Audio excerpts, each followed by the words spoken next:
నమాజ్ ముందు ఈ తప్పు చేస్తే సవాబ్ అనేది తగ్గిపోతుంది. మనలో చాలా మంది నమాజ్ చేస్తారు, కానీ ఒక చిన్న తప్పు చేస్తే నమాజ్ సవాబ్ అనేది తగ్గిపోతుంది. ఆ తప్పేంటో తెలుసా? వజు సరిగా చేయకపోవడం. ఒకటి, వజు అనేది నమాజ్ తలుపు. నమాజ్ ముందు వజు చాలా ముఖ్యమైనటువంటిది. ప్రవక్త ముహమ్మద్ సల్లల్లాహు అలైహి వసల్లం చెప్పారు, వజు లేకుండా అల్లాహ్ నమాజ్ ను అంగీకరించడు. సహీ ముస్లిం. అంటే వజు సరిగా లేకపోతే నమాజ్ కూడా సరిగా ఉండదు.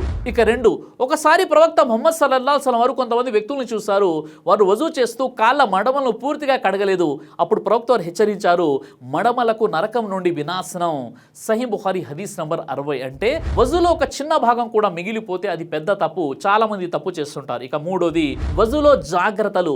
వజు చేస్తున్నప్పుడు ముఖం పూర్తిగా కడగాలి. చేతులు మోచేతుల వరకు, తల మసా, కాళ్ళ మడమల వరకు ఏ భాగం మిగిలిపోకూడదు. ఇక నాలుగు, సరిగా వజు చేస్తే బహుమతి ఏంటంటే ప్రవక్త ముహమ్మద్ సల్లల్లాహు అలైహి వసల్లం చెప్పారు, ఎవరైనా వజు సరిగా చేస్తే అతని పాపాలు శరీరం నుండి కడగబడతాయి. సహీ ముస్లిం. అంటే వజు కేవలం శుభ్రత కాదు, ఇది పాపాల క్షమాపణ కూడా.